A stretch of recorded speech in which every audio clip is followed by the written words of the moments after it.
Sarah thought it was just another normal day when she posted a selfie on her social media. She looked confident, dressed up for work, and wanted to share the moment. Comments and likes started pouring in, but then came one that froze her smile. It was from her husband Adam, who wrote only one word: "Congrats."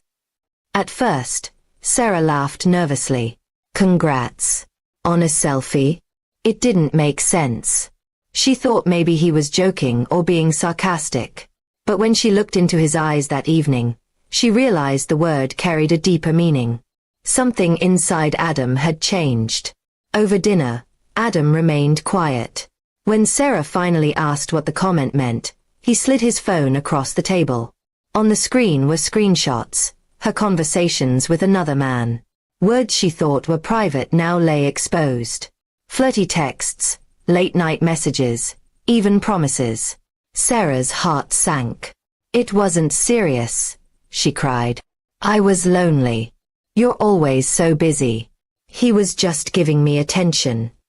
But Adam didn't raise his voice. He only said, "Congrats on finally showing me who you really are." That single line cut deeper than any shouting could. The days that followed were cold. Adam moved into the guest room. He stopped touching her, stopped laughing with her, and every attempt Sarah made to apologize bounced off his silence. He wasn't angry anymore. He was planning. Sarah didn't notice at first, but Adam began gathering evidence. Screenshots, call records, even financial transfers she had hidden. He spoke to lawyers quietly, without her knowledge. And then, he reached out to the man's wife, sending her everything he had discovered. The man's wife was devastated. Together, she and Adam formed an unlikely alliance. Their pain became fuel, and soon they began planning how to strike back.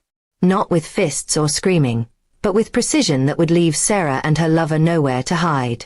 The opportunity came during a large family event, a wedding where both Sarah's relatives and Adam's colleagues would be present. Sarah had dressed elegantly, eager to show off and pretend nothing was wrong. She thought Adam had finally moved on. She had no idea what was coming.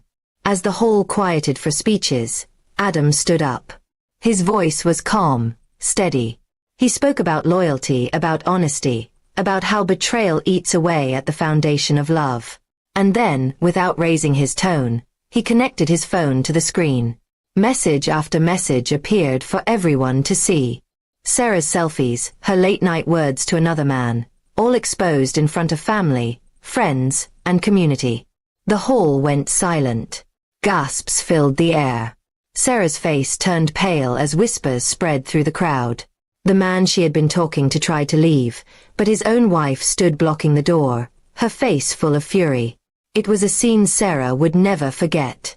Humiliation burned hotter than fire. Every excuse she had once told Adam, loneliness, attention, boredom, now sounded like lies to everyone watching. Her family lowered their eyes in shame. Friends turned their backs. She was no longer admired, she was disgraced. Adam didn't scream, didn't insult her. He simply said, "This is the truth, and the truth always comes out." Then he walked away, leaving her standing in the ashes of her reputation. He had chosen his revenge not through anger, but through exposure. In the weeks that followed, Sarah's life collapsed. Friends stopped calling. Work connections disappeared. Even her lover abandoned her, forced to deal with his own ruined marriage. She was left alone with the wreckage she had caused, her once perfect image shattered. Meanwhile, Adam moved forward. With the divorce finalized and his dignity intact, he began rebuilding his life. People admired his calm strength, and sympathy flowed his way. Where Sarah was ridiculed, Adam was respected. His revenge had been complete, and he hadn't needed to raise his voice once. In the end, the word "congrats" became a weapon. It had started as a sarcastic warning, and it ended as a seal on Sarah's downfall. Adam had reclaimed his power, leaving Sarah to live with the consequences of her betrayal. And she would never forget the night the truth destroyed her. Forever.